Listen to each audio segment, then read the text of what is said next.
Good morning, everybody, and welcome. Happy Saturday. Super happy to be joining you guys on this beautiful sunny Saturday morning. I want to really help you dive into the changes that are happening in the real estate world under our feet right now. There are a lot of changes happening, but they're pretty simple. There's a lot of drama around those changes, and I want to help really simplify it for you and help walk you through what those changes are. So this presentation is designed for buyers. I've got some information in here about sellers and how you can look at things. And I've got some information in here for realtors and kind of how they should look at things. But my primary focus is to take care of buyers and really help educate you on these changes and what it means and how to navigate these changes. So the first thing you'll notice is the ticker that's scrolling across the bottom. That is my legal disclaimer. I'm not a realtor. I am not an attorney. I'm not giving you legal advice. This is a legal circumstance that you need to be careful because you're entering into a contract. You're entering into a contract with a real estate agent. You're entering into a contract with a buyer or a seller, and you need to understand the terms of those contracts. So that's my goal, is to help walk you through what is changing, how that's all going to work. But I'm walking you through it as a friend, not walking you through it, giving you legal advice. I'm not an attorney. I'm not a real estate agent. I'm just your mortgage guy that's your friend, helping you think about how to look at these changes and help you really simplify what it's going to mean to you. So it is a casual Saturday afternoon. You see me, or morning, you see me in my casual Saturday regular clothes because I'm kind of a regular guy. So I want to dive in. If you have questions, please feel free to ask. I am going to try and keep this focused to this topic. I know there's a lot of people that have a lot of questions about a lot of different things. If you're watching live and you have questions about other topics, I'm going to hold those until the end. And that way, people who are watching specifically for this can leave at that point. So I want to really keep it focused on this topic. But if you have questions about other topics, I will hold them to the end. All right, perfect. Well, Clarissa says, hey, this is perfect timing because they are officially under contract. So congratulations, Clarissa. All right. So let's go ahead and dive in. The first thing I'm going to show you is actually a presentation that we created for realtors, but I took pieces of it because it really is a good graphic representation of the changes. So understand the context. This was written for realtors, but it makes a lot of sense in helping to think about what these changes look like and how they're going to impact us. So first of all, a quick summary of the changes. First of all, it used to be that the seller of a home would sign an agreement with their agent saying, hey, we're going to pay two people. We're going to pay the agent representing me, the seller, and we're going to pay the agent representing the buyer. And it's been that way since the early 90s. So this has been the way business has been done for 30 plus years. And now it's all changing. And what happens is the seller is no longer allowed to simply say, hey, I am compensating the listing agent, and they're going to split that money and pay some of it to themselves and pay some of it to the person representing the buyer. That is not allowed any longer.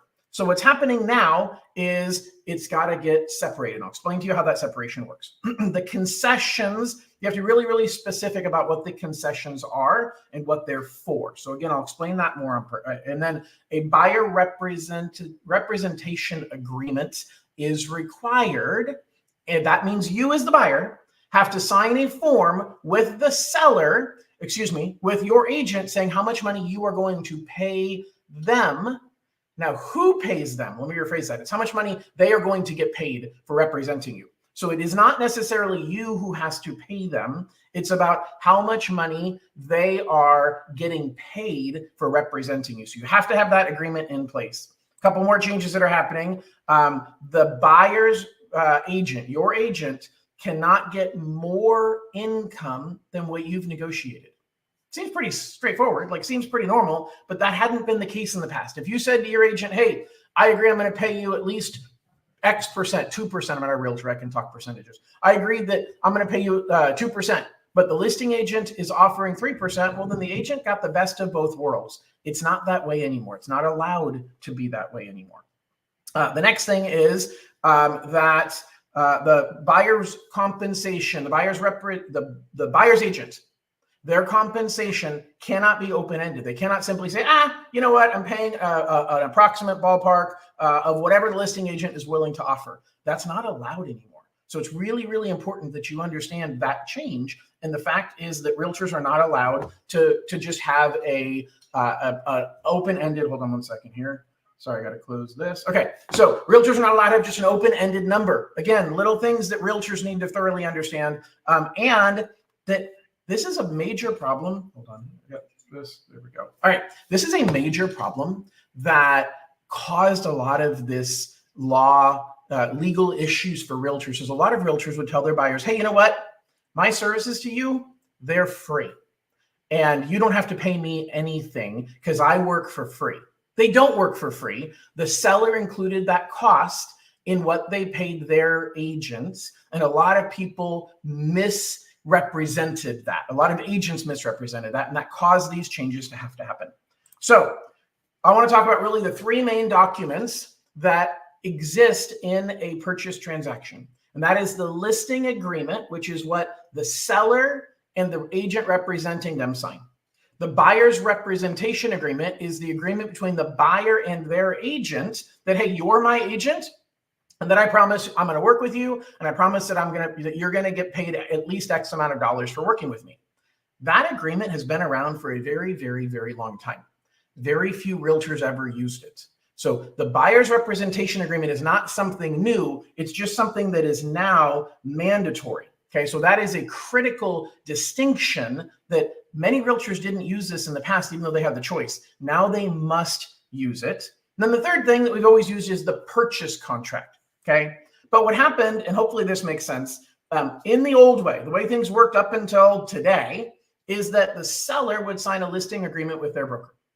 And then they'd list it in the in the MLS, the multiple listing service. They'd say, hey, this house is for sale. And if you bring us a buyer, you're going to get paid 3% of the sales price. So the cooperating offer of compensation was listed in the MLS. So that is what is key thing that is changing. And then the buyer's broker would have an agreement with their buyer directly. And so what would happen is that the offer of compensation was preset, and it didn't matter how much the buyer and their agent had agreed for him to get paid or her to get paid. And that is changing. So what's happening is, in the past, the amount of money that the agent representing the buyer earned was only on the listing agreement, and it was talked about on the buyer's representation agreement, but it was never talked about on the purchase contract. Now it's going to be included in the purchase contract. I'm going to put you at ease. Most of the time, you won't have to pay for your realtor as long as it's negotiated into the purchase contract. This is no different than the scenarios I'm about to talk about. So there have been many circumstances, there are today many circumstances where maybe a listing in the MLS says the seller is willing to offer a $10,000 credit to replace the roof. How, as a buyer, would you get that credit? You know, you'd put it in the purchase contract. Even though they said they were going to give $10,000, unless it's written in the purchase contract, it doesn't exist. The same holds true if a listing has a note in the MLS that says they're offering $7,500 towards closing costs. How do you make sure that you're actually going to get that? Your agent puts it in the purchase contract. The same thing if the MLS listing says, hey, there's a refrigerator that goes with the property. How do you make sure you're getting the refrigerator? They write it in the contract. And so the new rules are separating the listing agent's compensation and the buyer's agent's compensation. And so you, as the buyer, have to make sure that your agent's compensation is written into the purchase contract. The seller is no longer allowed to say, we promise contractually we're going to pay this money. They can advertise they're willing to give concessions. They can even verbally say over the phone to your realtor that I'm willing to pay X amount of dollars towards the buyer's agent's commission. But that doesn't guarantee it's going to happen unless it's written into the contract. So that's the biggest key that's changing, is the seller is really focused on their net income. Okay, so here's the deal though. A lot of realtors aren't thinking this way, and there's going to be a lot of turmoil. There's going to be a lot of misunderstandings about what the rules are. There's probably a lot of realtors are going to watch this and say, John, you're completely wrong. I think I'm right. I think that this is where the industry is going to end up. But in the meantime, you've got a lot of real estate agents that are saying, no, I'm still going to have my seller agree to a certain dollar amount, and I'm still going to offer that to the buyer because that's the way it always has been, and that's the best way for things to operate. Well, the problem is that they're really opening themselves up to another lawsuit because that was the root of the lawsuit. You as the buyer should be determining how much your agent is paid and then negotiating that payment into the contract. The seller should not be picking the amount of money that it is going to be paid to an agent representing their competition. All right. So Clarissa asks, are there old sales contracts that will have an addendum moving forward? For example, doc signed on August 6th. If you are in contract already, then it really depends because there are some listing agreements that said zero, that said, hey, we're not paying anything to your buyer's agent.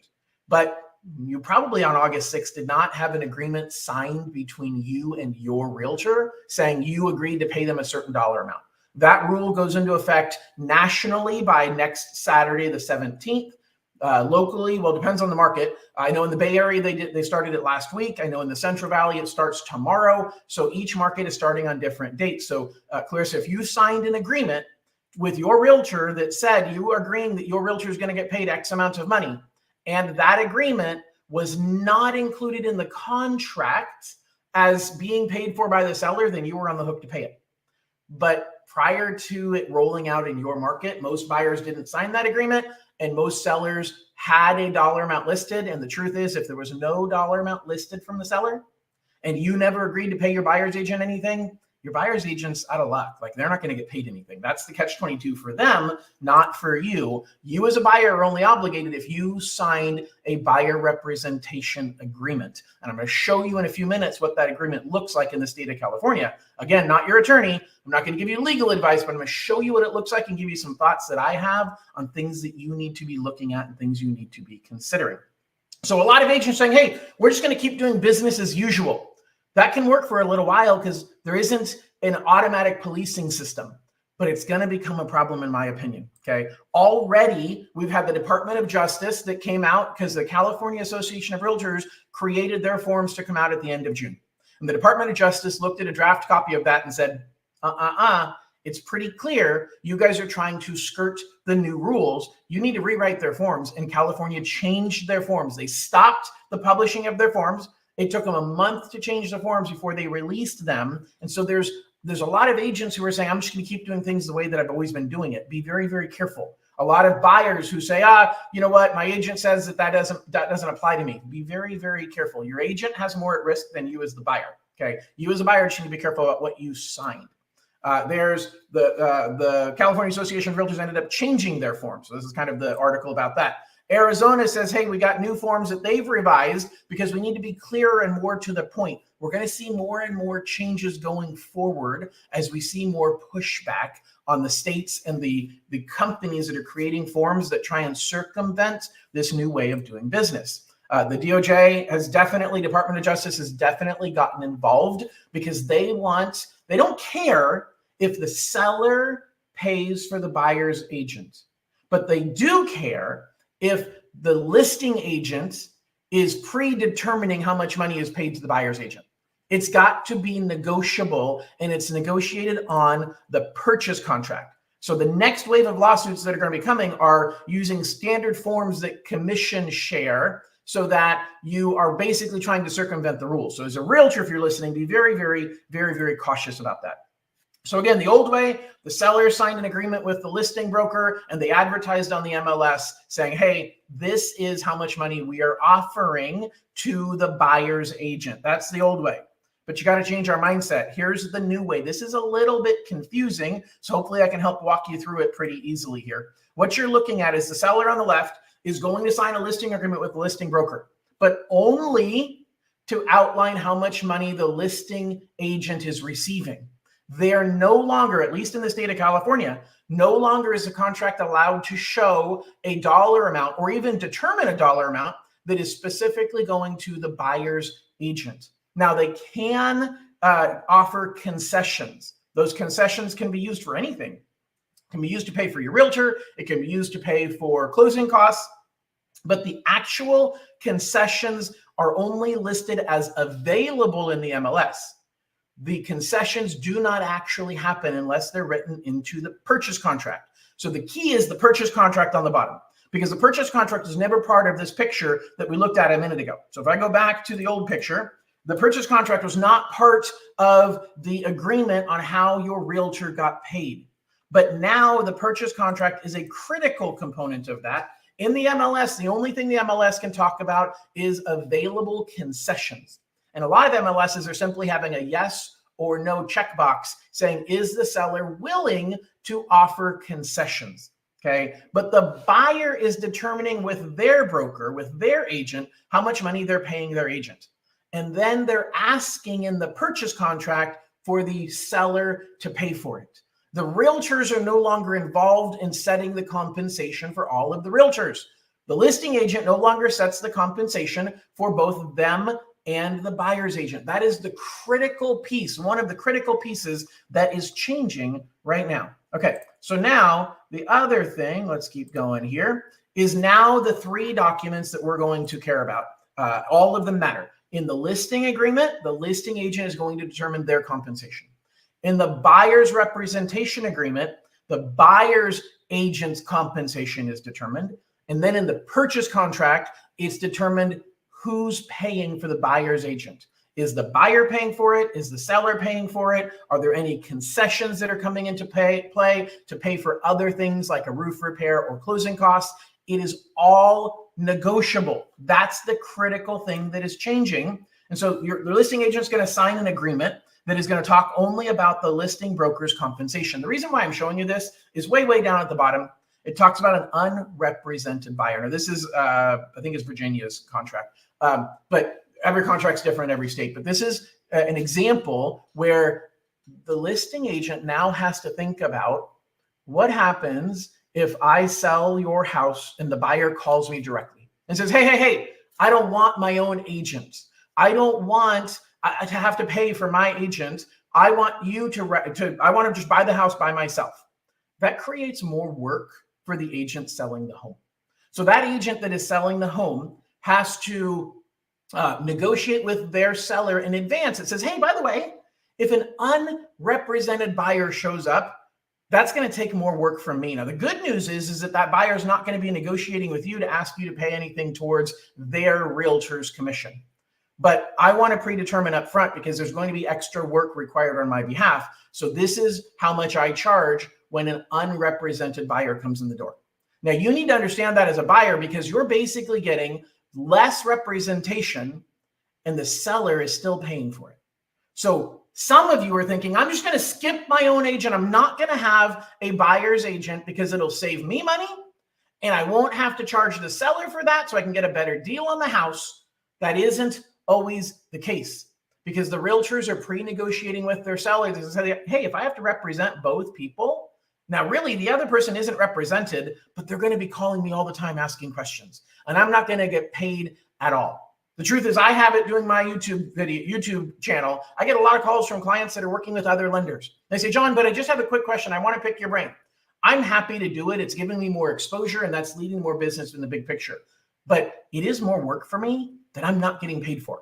And the listing agents are recognizing there's going to be a lot more buyers thinking they're going to get a better deal. They're going to come here, but they're going to keep asking me, the listing agent, all the questions they should be asking their buyer's agent. So understand, you're not necessarily going to get a better deal. And that listing agent does not work for you. They're still getting paid because they're doing extra work, but they don't work for you. Therefore, you have to get the thought in your head or get the thought out of your head that I'm going to get a significantly better deal. You might get a better deal. You might not because the listing agent the seller is still having to pay the listing agent more money because you came in as an unrepresented buyer in most circumstances. Hopefully that makes sense. All right. This one, yeah, this is just advertising concessions. So they can advertise concessions. That's not a big deal. Here's the most important thing of everything that I've said. Here's the most important thing. And this is for everybody. This is for realtors. This is for buyers. This is for sellers. Hear me when I say this. The seller cares about one thing and one thing only. How much cash they're getting back from their home. When you sell their house, how much money are they getting into their pocket?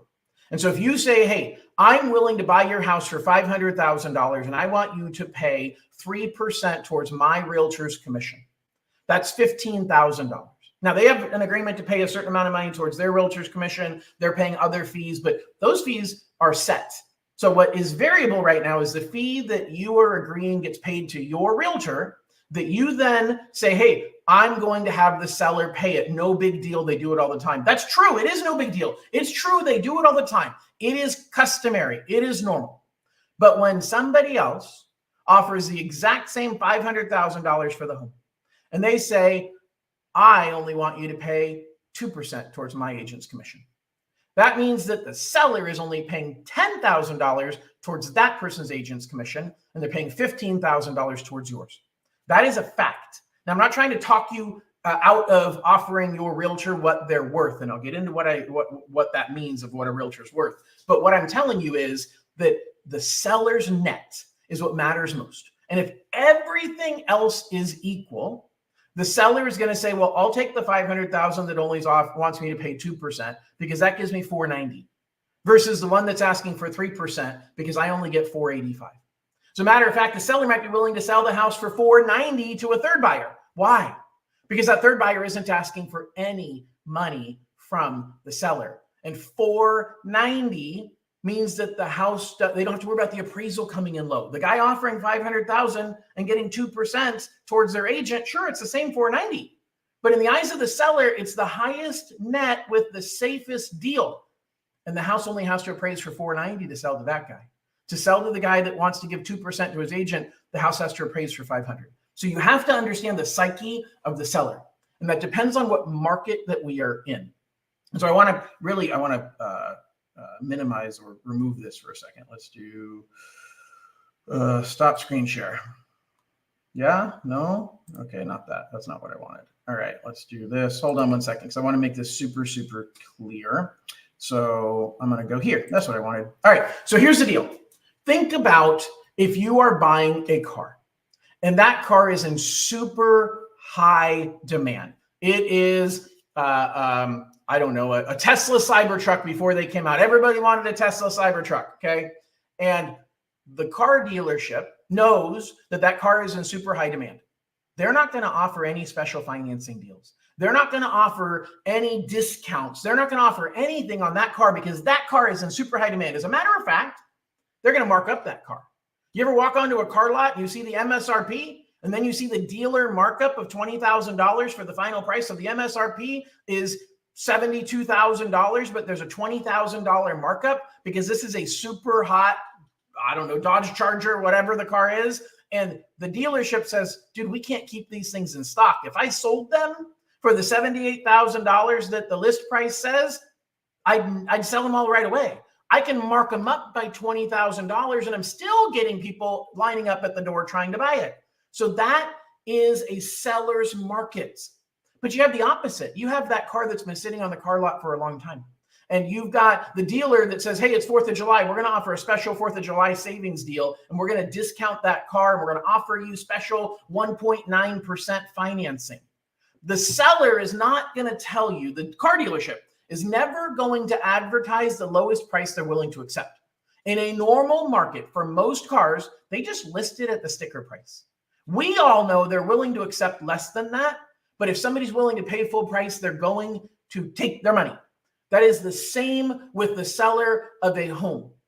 In the past, up until now, the seller of the home told the world, hey, I'm willing to pay this much money to pay for your realtor. But now it isn't in the seller's best interest to do that. Given these new rules, the seller should not be saying in advance, hey, I'm automatically going to pay for your realtor, no big deal. It's written into the contract. I'm doing it because that's the right thing to do. They're screwing themselves. They're losing money. They're putting themselves at a disadvantage. Just like the car dealer is not going to tell you, hey, by the way, I'll throw in the doormat and I'll throw in the paint protector on every one of the cars that I sell. They probably will if you negotiate hard enough. But that's about having a great realtor that helps negotiate on your behalf. And that's about understanding that there's more to your offer than simply the net dollar amount. It comes down to terms. It comes down to the strength of other things in your offer. Who is the lender that you're working with? How quickly can you close? What are your contingencies?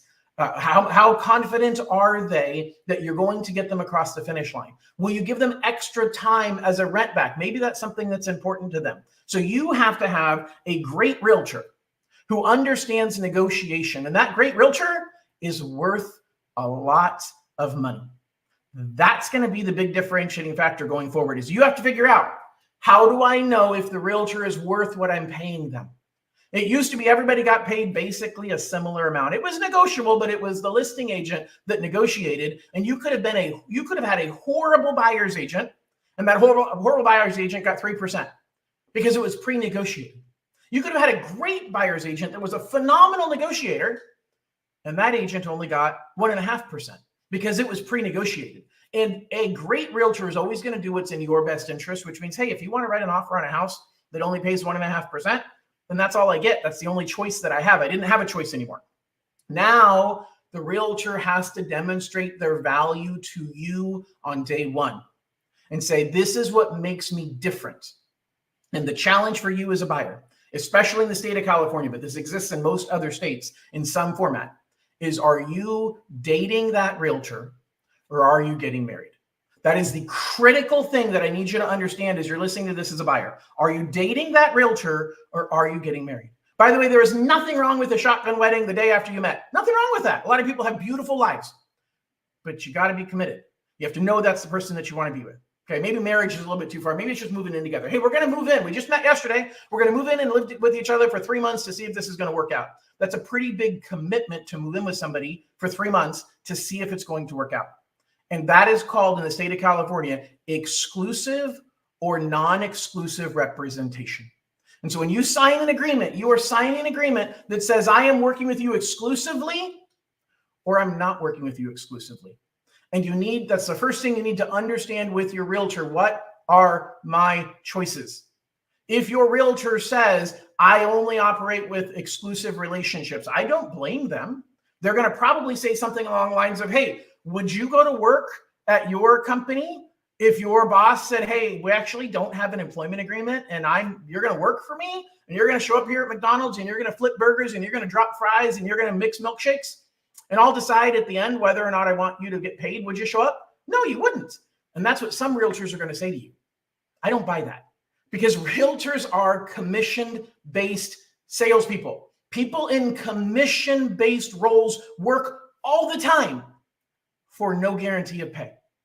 But in the end, they have the opportunity to earn significantly more. It is the reward that comes by taking the risk. And that's the thing that a lot of realtors are going to say to you. And again, realtors, I'm sorry that I am 100% supportive of realtors, but I don't like the argument that realtors say, well, would you go to work, John, if you don't know you're not going to make any money? I do it every single day. I'm sitting here right now, spending an hour with you guys, not knowing if I'm going to make any money. I hope that at some point I'm going to make one of you feel comfortable enough that you're going to say, you know what, that guy, John King, he's my lender. That's what I'm spending my time for. And then when you show up and you sign a loan application with me, there's no guarantee that you're not going to leave me for another lender down the road. Even when you get into contract with me, you could cancel a week later and go with another lender. I hope you don't. I hope that I provided enough value to you and enough confidence that you're going to stick with me. But there is nothing that forces you to stick with me through the transaction, even though I'm doing all of this work for you. It's the same with your realtor. So you have to decide, am I getting something extra special from this realtor to make it worth signing an exclusive agreement? Because your agreement in the state of California is up to 3 months. So when you sign this, and by the way, you must hear me, because I don't want you to hear from your realtor and think they're lying to you. You must sign an agreement with a realtor before they show you a home.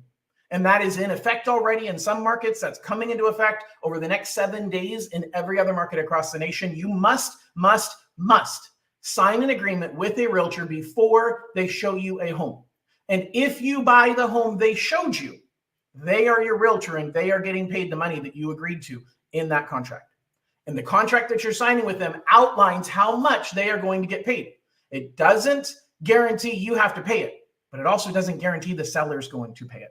And so that creates a whole set of questions. What happens if my realtor isn't able to negotiate into the contract that the seller is going to pay for my fees. That is no different than what happened. Then you don't have a contract. Like, it's just like I've got clients right now that say, John, I don't have any money to pay for my closing costs. And so I need the seller to help me pay for my closing costs. Great. Then we negotiate to ask for a $15,000 credit from the seller to pay for closing costs. Well, how do I guarantee the seller's going to accept that? We don't. But if they don't accept it, we move on and we write an offer on another home. And so it's just part of the negotiation.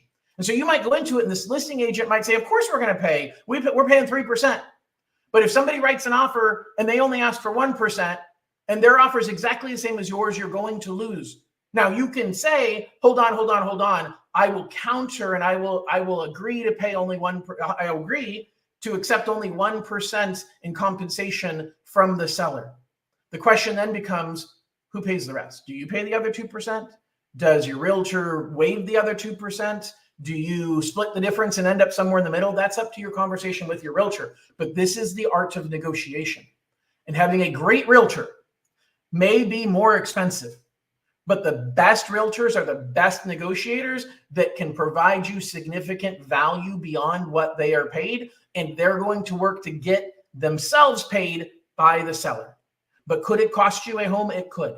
Just like asking for closing costs can cost you a home because there's somebody else willing to offer a higher price or less concessions, and the seller nets more money. It's all about what is the seller going to net in their pocket. And now the commission to pay the buyer's agent is part of that negotiation, and it never, ever used to be. So let's go ahead and dive in, and I'm going to show you the actual agreement. So hold on one quick second here. Let me share my screen, share screen, and right here. So this is the agreement that was published back in July by the California Association of Realtors. Let's make this so that you can see it better this way. All right, perfect. So this is the agreement. I'm not going through every page, but I want you to know what you're looking at. The first thing you're looking at is a 5-page document. You have to, now, a realtor in California has a choice. They can use this document or they can use a document created by somebody else. There's no law that says they have to use the version created by the California Association of Realtors. But you have to understand this is the gold standard. Most realtors are going to use the document that comes from the California Association of Realtors. And so as we look at this document, as I said, it is a 5-page document. Your first page is full of all the terms and a whole bunch of blanks that you have to understand. Then you go into 4 more pages, really 3 more pages of legal speak that you are expected to understand. And then the 5th page is where they recap some of the stuff and they confirm the most important pieces. And then they ask for your signature. Okay. So I've got a great question here. Jenna asks, if we found out an open house is a fit for us, is it better to go with the realtor we met at the open house or go with our new realtor? That is a great question, and there is no better answer. There is no simple answer to say, is it better? I'm going to explain to you your circumstances of what you're running into. So the first thing is going into an open house. Are you allowed to go into an open house without having one of these documents signed? I'm pretty sure the answer is yes. But the proof's going to come as this all starts playing itself out. And that's part of the challenge here. The National Association of Realtors came out and said, look, if you're hosting an open house, you're representing the seller of the home. And so because you are representing the seller of the home, you do not have to, you're there for the benefit of the seller, not the benefit of the buyers. And so you do not have to have buyers that come in the door sign a buyer's representation agreement. But I've heard some realtors say, yeah, we're doing it anyway. We feel like A, it covers our butt, and B, well, then that means that they're working with us. And so it's one way to kind of catch more buyers. So be very careful as you're walking into an open house on what you're signing. Okay, that's the first thing I will tell you. Now, the second thing, if you walked in, you didn't sign anything, and you say, okay, I want to write an offer on this house. You have to decide, do you want to play Russian roulette with the realtor you just met at the open house? Maybe they're a great realtor.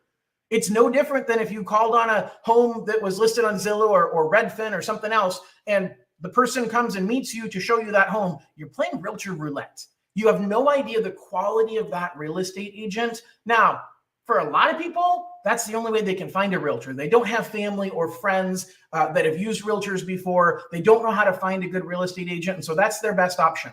So at the very least, I recommend that you interview a few realtors, including the realtor that you met at the open house if you feel like they're a good fit.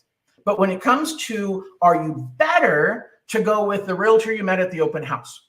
Well, that depends. The first thing is, are they technically the realtor that represents the seller? Because half the time, more than half the time, the realtor sitting at the open house is not the realtor representing the seller. The realtor sitting at the open house is doing it for marketing reasons. They're doing it to find you, the buyer, gentlemen. They are trying to find you and find out how we can help build a relationship and how I can make you my client. So you're going to end up signing an agreement with them, no different than you're going to sign with somebody else. And I don't know that they're going to give you a better deal because they met you through the open house. So I'm not sure that's the right way. Now, if they're the best agent and you have a good feel for them and you've asked them for some references or you've gotten to know them a little bit through the hour-long conversation you had at the open house, go for it. But then you have to decide, am I signing exclusive or non-exclusive? I personally believe if you just met somebody on a blind date, not really a good idea to agree before the end of that date that you're moving in for 3 months together. So you should probably insist on a non-exclusive agreement, at least for a trial period. At least say, hey, let's go look at some homes together. By the way, non-exclusive, let me define this. Non-exclusive, actually, I'm going to define non-exclusive in a second. I want to answer Jenna's question in full. If that realtor does not represent the seller, then you are not getting any different of a deal than if you went out and found a new realtor, because you're negotiating with that realtor on the buyer broker contract that you are signing, the buyer's representation agreement. And your negotiation comes down to, hey, the realtor is going to say, this is what I charge. And you have a choice. It's no different than going to a flea market. Okay, you go to the flea market, everybody knows that you negotiate at the flea market, but a lot of people don't. A lot of people feel bad negotiating, like, hey, that's that person's living, and why should I haggle with them? And so, just like buying a new car, some people say, hey, you should always negotiate when you buy a new car. Other people are like, hey, I like the car, it's worth the money. They need to make a good living too, and so I'm going to pay them what they want to get paid. So there's really a lot of different perspectives. But the fact is, you're going to have that agent at the open house that might say, hey, I'm going to charge you X amount. You call another agent, they're going to say, I'm going to charge you a different amount. Maybe it's a flat fee instead of a percentage. There's a lot of arguments that you could go different directions on how you compensate your realtor. But it starts with, what's your realtor wanting to get compensated? And what do they think they are worth? And here's the truth. If they cave, if they drop their value to you by saying, oh, okay, well, gosh, you have somebody else who's willing to do it for cheaper, then I'll do it for cheaper too. Then they're either not very good negotiators because they can't even negotiate for their own income, or they're very, very desperate. Either way, I don't know if that's the person I want to work with. I want to work with someone that has conviction. And when I say, wait a second, somebody else down the street said they'd do it for half of what you're doing it for. Well, let me explain to you what makes me different. Let me explain to you what makes me better and why it's worth it to pay me extra. That's what I want to hear from the agent that I'm going to hire. Now, you can pick who you want. I am not your realtor. I'm not your attorney. You've seen that scrolling across the bottom. I'm not giving you legal advice. I'm talking to you like a friend wearing a t-shirt and sunglasses on a Saturday morning. Okay. But I want the realtor that's going to negotiate hard for themselves, because that tells me they're going to negotiate hard for me. If they roll over and cave the moment that I ask them to negotiate for their commission, they're going to roll over and cave the moment the listing agent asks them to negotiate. The moment they get in trouble in the negotiation, they've already shown their negotiation skill set. That is not the person for me. Now, the last thing I'll say, gentlemen, is if that agent is the agent representing the seller, then you technically wouldn't have to pay them anything. They could treat you as an unrepresented buyer. They could say, I'm not willing to represent you. You have to go find your own representation. But either way, you may not be getting a better deal because, like I said earlier, you have the listing contract that often is going to say how much is going to get paid to the listing agent if they're if they're working with an unrepresented buyer. So you're not necessarily getting a better deal. So I didn't give you a clear answer. What I'm telling you is, don't go with the person only because they're the ones that were sitting at the open house. Make a decision on who you think is the best negotiator, and be very careful when you're an unrepresented buyer, because it's like going to court without an attorney, going against the other side who has Johnny Cochran as their attorney. Okay. You have to know that you are working with a seasoned veteran on the other side, and you are not a seasoned veteran in real estate. And there is a lot of opportunity for you to lose out on things you didn't even know you could negotiate. All right, so let's talk about exclusive versus non-exclusive. So I'm going to pull back up this contract, and I'm going to show you the first thing that you are going to see is this is going to say this is exclusive or non-exclusive. Now, it is default to be non-exclusive. Non-exclusive means that for the time, and again, not your attorney, not your realtor. I'm explaining this as my own opinion of how this works. I'm not giving you legal advice. I'm not purporting that I'm 100% correct. Okay, by the way, Jenham says, thank you, and you are very welcome. All right, so I'm not giving you legal advice. I'm not an attorney. Okay, I'm going to say that 100 times. I'm not giving you legal advice. I'm telling you what I see. This agreement is between you and your broker, your real estate agent. And the first page in California covers all the terms.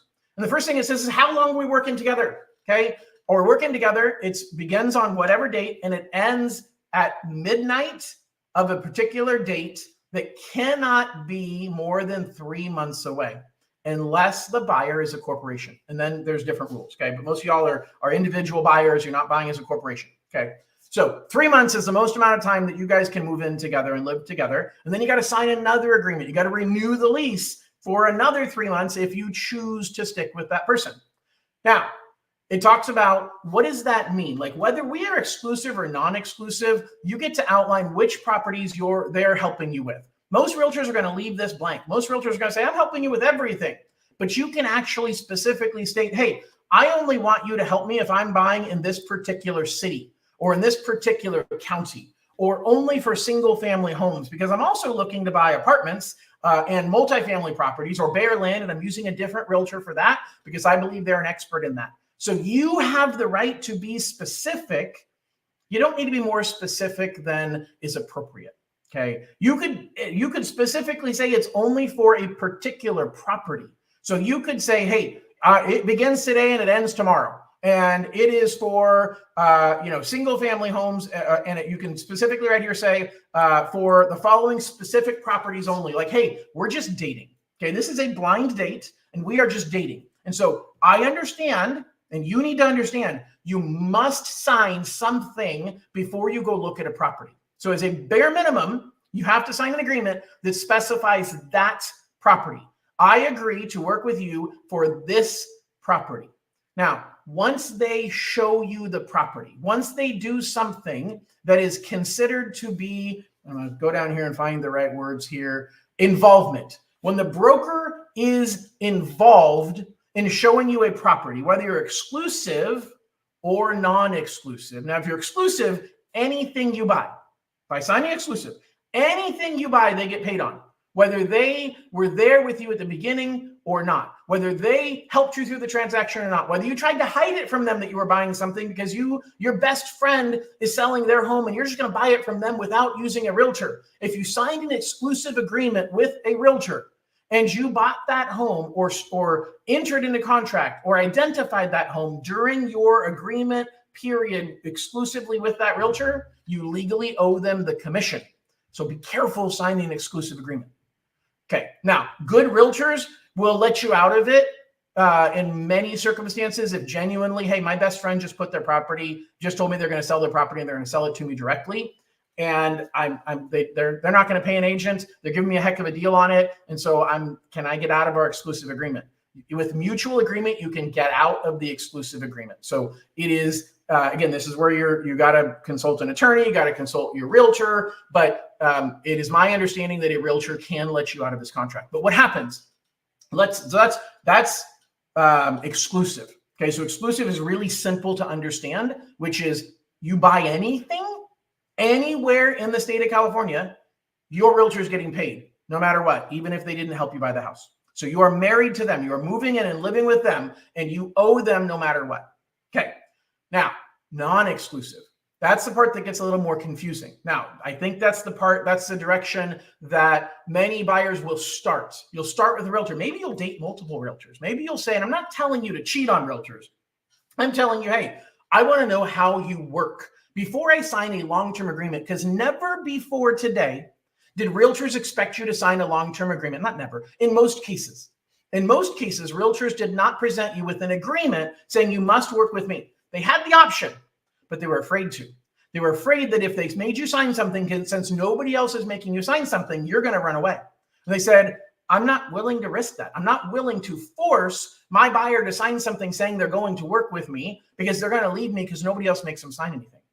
Many realtors now think, well, here's our chance, because now everybody has to force you to sign something. And so buyers are going to expect they have to sign something, and nobody understands the difference between exclusive and non-exclusive. And I deserve exclusivity. I deserve to know that I'm going to get paid. That's only fair. Well, then give me something extra. Give me something that makes it worth it to be exclusive to you, is my view of it. Maybe I'm getting better service. Maybe I'm getting faster access to you. It's kind of like flying on an airplane, okay? Everybody deserves to get a meal served and get their bags checked for free. But you only get that if you're paying first class. So you can pay extra to get first class service. You can pay for business class, or you can pay for coach. Or you can fly Spirit Airlines and you get nothing and you pay extra for everything extra. That is really where this comes down to. If you are going to sign an exclusive agreement, understand that you are getting something extra. Otherwise, why? Now, some realtors are so good and so busy, they aren't willing to work with people that are non-exclusive. So you have to think about the other side. If you have a great realtor and they literally say, look, I understand where you're coming from and I understand that you as a buyer would like to date a little bit. I don't have the time for dating.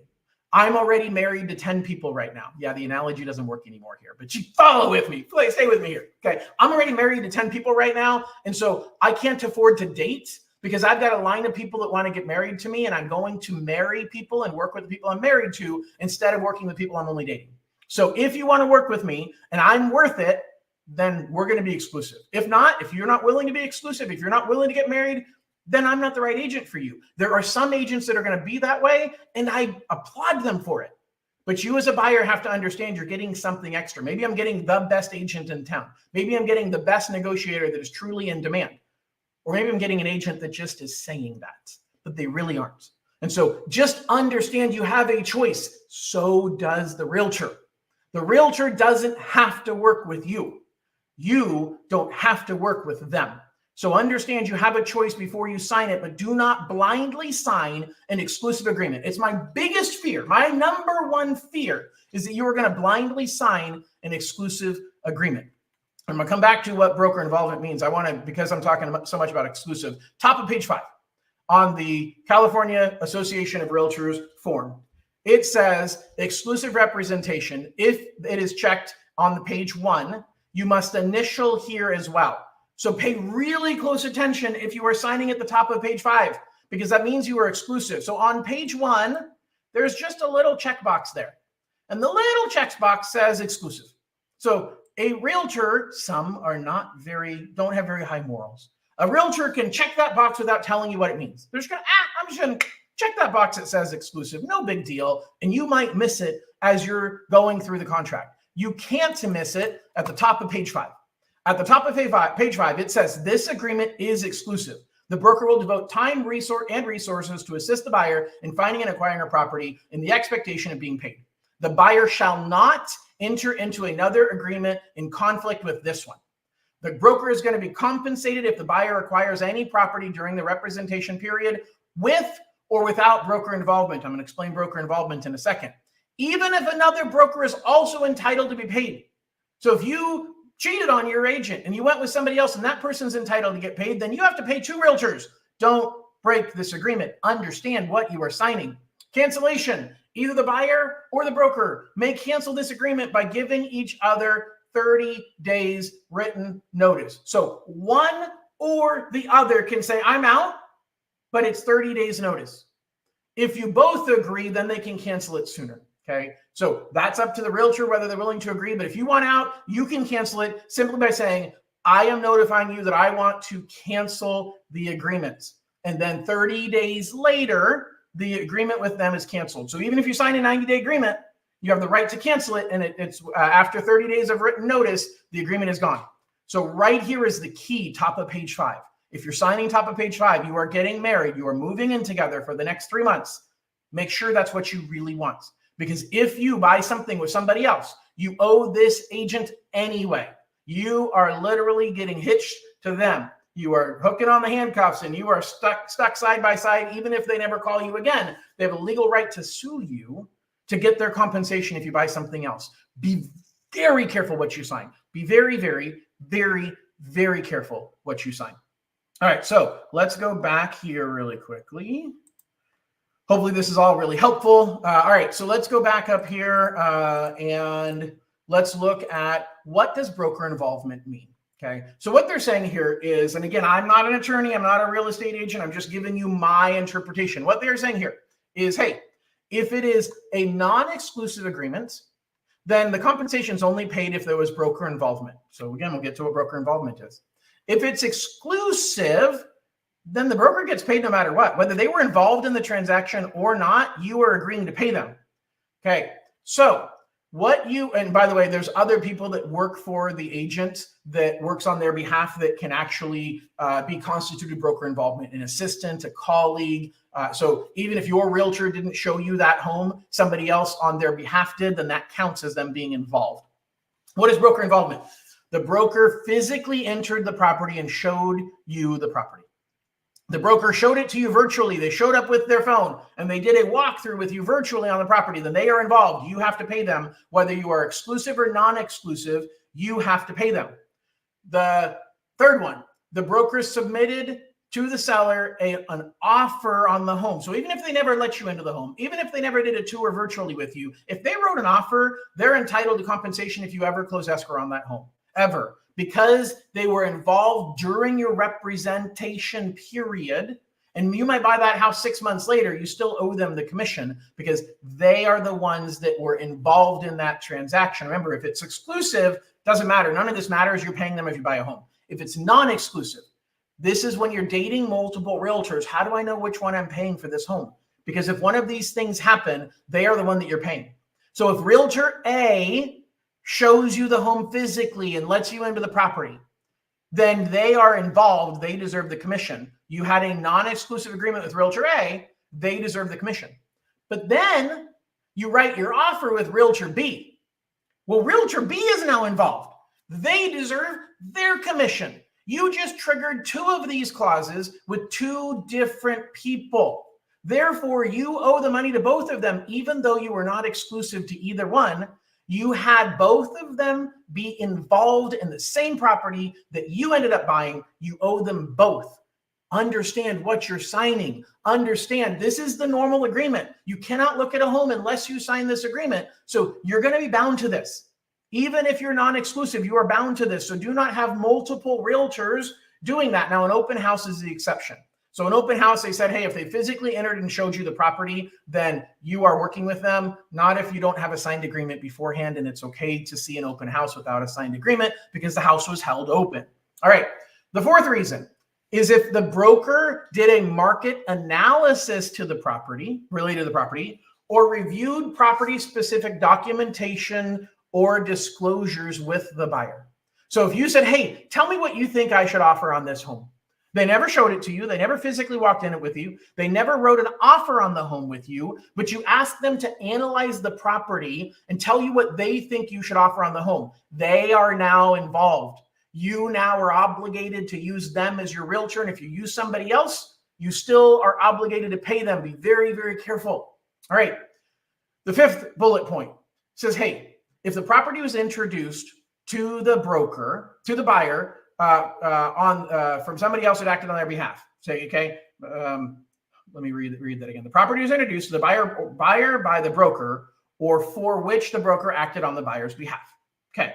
However, merely sending the buyer a list of properties is not deemed broker involvement. Without documentation that action on the part of the broker analyzing the property for the buyer specifically, or assisting the buyer in the potential acquisition of the property, or communicating with the seller or the seller's agent regarding the buyer's acquisition of the property. In other words, if they just put you on a drip campaign that emails you properties, or they send you a list of properties, but they never actually run an analysis for you on one of those properties, they never actually call the seller or the listing agent to ask questions about that property, they are not involved just because they sent you a list. So they do not have the right to be involved simply because they sent you a list. This to me is the most important piece for you to understand when it comes to this contract. But guess what? That's literally the top of page 2. If we go backwards to page 1, the second most important part, actually probably the most important part here, has to do with, are you exclusive or not? It has to do with how long is your agreement. You do not have to agree to marry them or even date them for 90 days. There is a Zillow created a form called a touring agreement that says, hey, we're just dating for the next 7 days. We're agreeing that anything we tour over the next 7 days, you're going to pay me on those. And then we can decide after 7 days if we want to jump deeper into a relationship or not. I like that idea. I don't like the way Zillow is representing it, but I like the idea of dating a little bit before you decide who you're getting married to. But I'm not telling you that you have to stay dating a bunch of realtors. I don't like that idea. I think it's horrible to have multiple realtors out looking at homes for you, because then each realtor does not really understand everything that you want or need, because they don't have the full picture. They don't have the knowledge that you went and saw house A with realtor A and you loved everything about the house except the small backyard. And then you went to see house B with realtor B and you loved everything about the house except the small kitchen. Guess what? Each agent doesn't know that you want both a big backyard and a big kitchen, because the one house already had a big kitchen. The other house already had a big backyard. So you didn't mention it. And so you are getting half of the information to each person you're working with, and you're getting half of the level of service. So I'm not telling you to work with multiple realtors. I'm not telling you that at all. But what I'm telling you is, don't get married to somebody that you just met, that you have no idea if they are the right person for you. Work with one realtor. I strongly advise that. But maybe stay non-exclusive with that realtor so that you can stop working with them if they're the wrong realtor. Now, some realtors are going to say, sign exclusive and I will let you out of it if you don't want to work with me. Okay. But are they putting that in writing ahead of time that says, I will let you out immediately? Because the contract says that it takes 30 days to let you out. So some realtors will put it in writing saying, I'll let you out of it immediately. If they're willing to do that, and the only way they're willing to work with you is if you're exclusive, then maybe I'd sign it.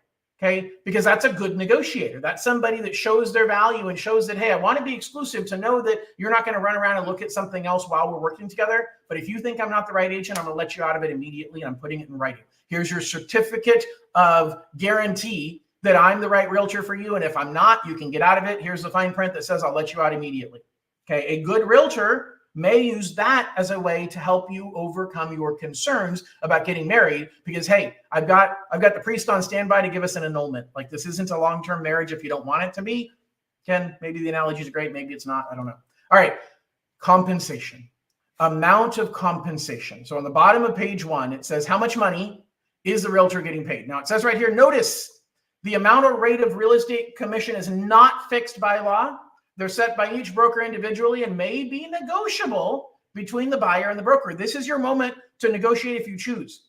Okay. Remember, if they roll over easily, maybe they're not a good negotiator and maybe they're not the right agent for you. You get what you pay for. You get what you pay for. I do not ever want to be the cheapest lender. I think I'm the best at what I do and I'm worth it. I'm not the most expensive, but I don't want to be the cheapest. If you're looking for the cheapest, I'm not the right person for you.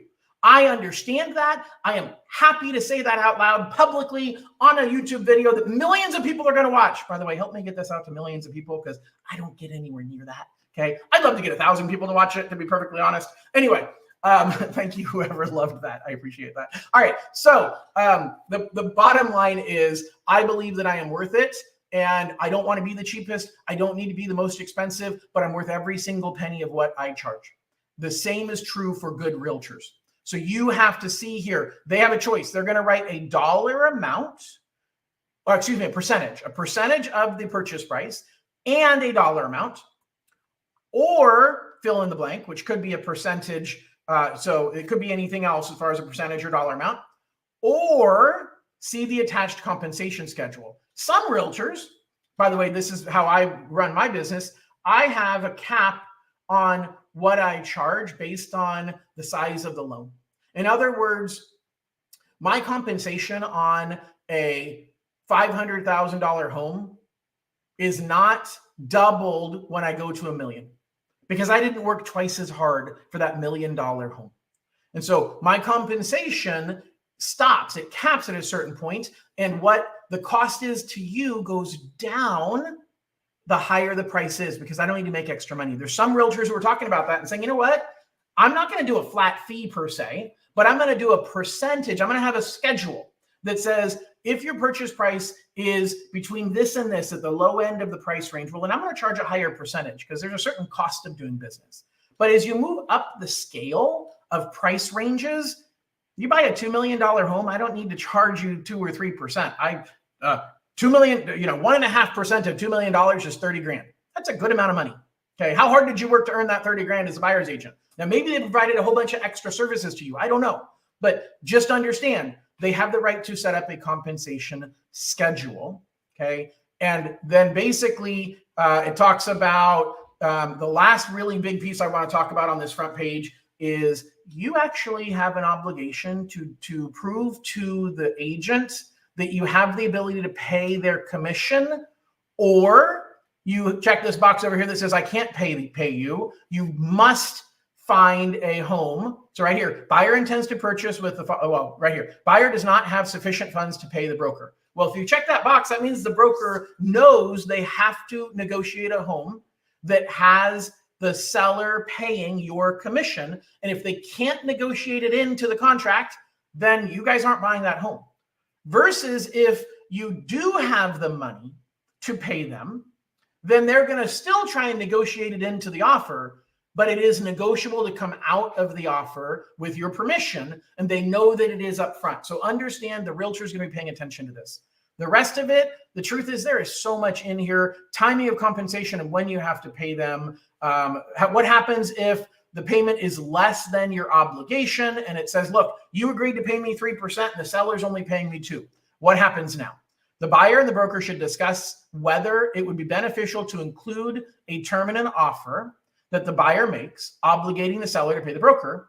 And if that doesn't happen, if the seller does not pay, then the buyer allows the broker to sue for compensation. Okay, so there's really lots of ins and outs here, lots of stuff. And the bottom line is, this is stuff that you need to understand, and it's legal speak. And I think it's protecting everybody, but it's a lot. And so you need to ask your realtor about it and understand what it is that you're signing. If you don't understand any of these paragraphs, ask them the questions. All right, I am just about done. So if you have questions, feel free to post them now. If they're questions about, post any questions. If the questions are about this, I'm going to focus on those questions first. If the questions about anything else, about what's going on with interest rates, about what's going on with the housing market, anything at all, what's going on with the Dream for All program, I'll answer any questions that you have. But specifically, I'm just about done. And I want to put out there that if you're watching live, now's the time to start posting your questions about this or anything else.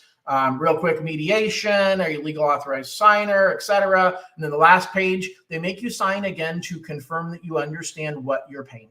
So it says it on the first page, it says it again on the 5th page so that you understand what you are paying. They're also doing that so that the 5th page only can be sent to other parties, can be sent to the lender or to the seller of the home to know what the agreed upon compensation is. And this is where you and your realtor sign.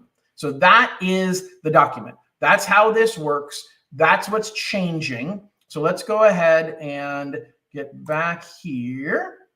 And here's a comment from Kathy. Right, John, these are the pros to sign. These are the pros to signing with one agent. Exactly right. So Kathy is an amazing real estate agent.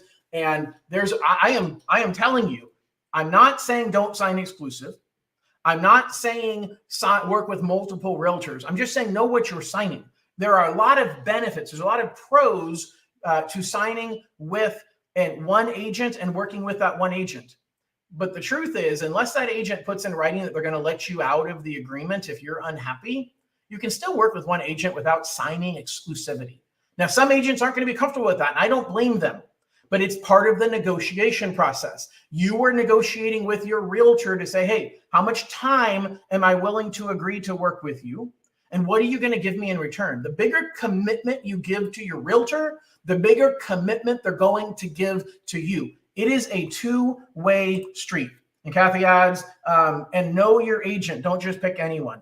Kathy, I agree with that. The hardest part is a lot of first-time home buyers, or maybe even first-generation home buyers, they don't have the luxury of friends and family who have bought homes before. And so this is part of the get to know your agent, because you must sign a piece of paper before you go look at a home. But if you don't know that person, do not sign something saying I'm marrying you. That's the most important thing. You remember, and Kathy said it right. Don't just pick anyone. You're like, well, wait, John, wait, Kathy. How is it that I can not just pick anyone, but if I want to go see a home, I have to sign an agreement. So I have to pick them. No, you can pick them for this property. Say, hey, you're the one letting me into this property. I'm going to pay you to represent me on this particular property. But I'm not agreeing to marry you and move in with you and work with you on any home I buy for the next 90 days. Prove to me you're worth it. Show me the value. Show me you are the right agent and that you have my best interest, not just my best interest at heart, but that you're good at what you do. Okay? No disrespect to part-time real estate agents, and there are some full-time real estate agents that are not very good at what they do. So do not misunderstand saying full-time agents are great and part-time are bad. But there are a lot of realtors that aren't very good at what they do. They literally just, hey, sure, I'll show you a house, no big deal. They're not very good at negotiating. They don't offer any extra value. They don't even understand their actual contract. I got a call from a buyer last week, and he was watching some of my videos about the Dream for All program. I see you guys' questions coming in. Kathy is saying exactly. So thank you, Kathy. I appreciate that. Guys, keep bringing in more questions. But I got a call from a buyer last week, and he was watching my Dream for All videos. And when he called me, I said, hey, how did you find me? And he said, I found you on YouTube. I was watching your videos about Dream for All. And I said, okay, great. Are you in the lottery or what? You know, what's your status? And he goes, no, I own a home right now, John. But it's clear to me that you're really good at what you do. And I've called many lenders, and I know more from watching YouTube about the mortgage industry than that lender does. And I don't want to work with a lender that I know more than they do. And after watching you on YouTube, John, it is clear you know your craft. It is clear you know your industry. You know how it all works. And I choose you. I'm not using a down payment assistance program. I own a home. I want to sell it. I'm putting 20% down on my next home. But you've demonstrated you're good at what you do, and you're going to guide me well. That's what you're looking for in the realtor that you sign an exclusive agreement with. That's what you're looking for. Now, maybe that comes from a testimonial from a friend or a family member who's used them before. Maybe that comes from time dating them. Okay, that's part of the dating process. Before you decide to marry somebody, you dated for a little bit to figure out if they're the right person for you. That is what you need to do. Don't sign an exclusive agreement with anyone that you do not know is good at what they do. And there's different ways to find that out. All right, so Jenna asked the question, can you show the math for Dream for All 20% and 10% down conventional for a $520,000 home? Kind of. So basically, when you say for 20% and 10% down, on a $520,000 home, Cal Haffa is going to give you 20% of that purchase price. Now, you have a choice of not using the entire 20%. So you could say, you know what? I only want 10% from the state. So you get $52,000 from the state towards down payment, and your loan amount would be $470,000. Or you can say, no, I want the full 20%. I'm going to get $104,000 from the state, and that I want to use all of that for down payment. I'm going to pay my own closing costs. And so that means that your loan amount is $416,000. Okay. So the math there, and again, I'm not really clear, and feel free to post another comment explaining better, but the math there is if you're putting 20% down from the state's money versus only using 10% of the state's money, the benefit is if you use only 10% of the state's money, you only have to pay back 10% of the appreciation of the home in the future. Now, there's a little bit different math that says, well, I want the 20% from the state, but I don't want to pay my closing costs. Well, I ballpark around 5% for closing costs, including the one-time fee for mortgage insurance. And so you're looking at 15% from the state goes towards down payment, and 5% goes towards closing costs. That's an overestimation, which in most cases is an overestimation, which means that you are still getting the 20% from the state, but 15% is going towards down and 5% is going towards closing costs. All right, Jen, hopefully that helps. I'm feeling the same thing. Well, thank you. I appreciate you. I'm thinking you're talking about earlier when I said that I'm knowledgeable about what I do. And I really, guys, this is an interview. This is sitting here all the time because I am interviewing for the job of being your lender. I'm interviewing the job to be your advisor and to guide you through the process of building wealth through home ownership, not just through this transaction, but through every transaction for the rest of your life. Okay. I want to be your lender for life, for everything, every home, every family member that you know. I want to take great care of you. All right. Clarissa, this is my last question, by the way. If anybody else has questions, post them now or forever hold your peace. Clarissa says, can wait for my answer if others are more important. No problem. Number one, after inspections, any out-of-pocket costs are restricted by 5% from us or 3% concessions by the seller, or is it unrestricted and not included? Okay. So the only thing that CalHFA says is the seller cannot pay more than 3% of your closing costs. Now, if the seller said, hey, I'm going to pay for the title and escrow fees, then those are no longer your closing costs. But Fannie Mae says, based on the terms of the type of amount of down payment, et cetera, Fannie Mae's guideline is 3%, and CalHFA confirms 3% of your purchase price is the most the seller can pay towards your fees. Okay. The 5% from you is down payment money. Now, if you have fees that exceed 3% and you're paying them all yourself, it's okay. The state does not care. Well, the CalHFA and Fannie Mae do not care how much you pay in fees. There's a different department in the state of California that does care how much you pay in fees. Uh-oh, my camera just went dead again. All right, let's fix this. Let's go to the different camera. All right, let's do your camera and let's do this one. You gonna work? Maybe, yes. Okay, good. All right. So there's a different department in the state that says how much money you can pay towards closing costs, and there's certain closing costs that are included and not included. That's called a high cost loan. So you need to be, that's a whole different conversation that I'm not talking about here. CalHFA says you can put 5% towards down payment and as much as you want towards closing costs. Okay. But if the seller is paying any of those closing costs, then the seller cannot pay more than 3% of the purchase price towards closing costs. The rest have to come out of your pocket. Hopefully that makes sense. Clarissa has a follow-up question. If the inspection shows this or that needs fixing, that is not included in the maximum that, let me see if I can fix my background. It's looking bad. All right. Anyway, if there are things that need to get fixed, that's a seller cost. Like if the seller is agreeing to fix it, then that's a seller cost for fixing it. So that is not something that is limited to the 3%, unless the seller is saying, I'm not going to fix it. And so I'm going to give you a credit towards closing costs to offset the fact that I'm not going to fix it. I had a client right now that had two clients right now that are doing Dream for All. We structured them with zero money out of pocket. Okay. Because we were putting 5% of the money to pay closing costs of the buyer's down payment assistance money. 5% was going towards closing costs. 3% was going toward, 15% was going towards down payment. So they had no closing costs they were paying out of their pocket. And the realtor negotiated $10,000 in credits in lieu of repairing some stuff on the home.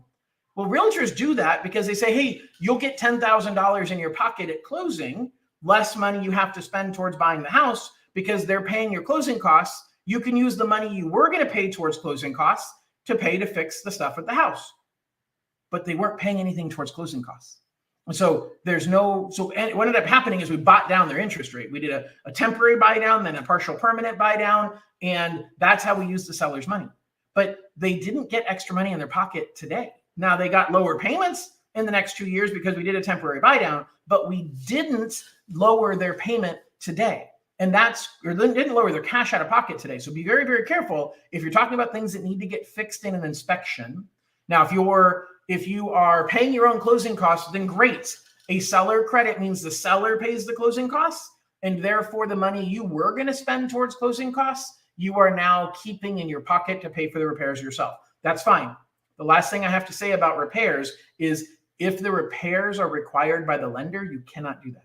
Now, if a home inspection shows repairs and I don't know about it and my appraiser didn't call out that repair, no big deal.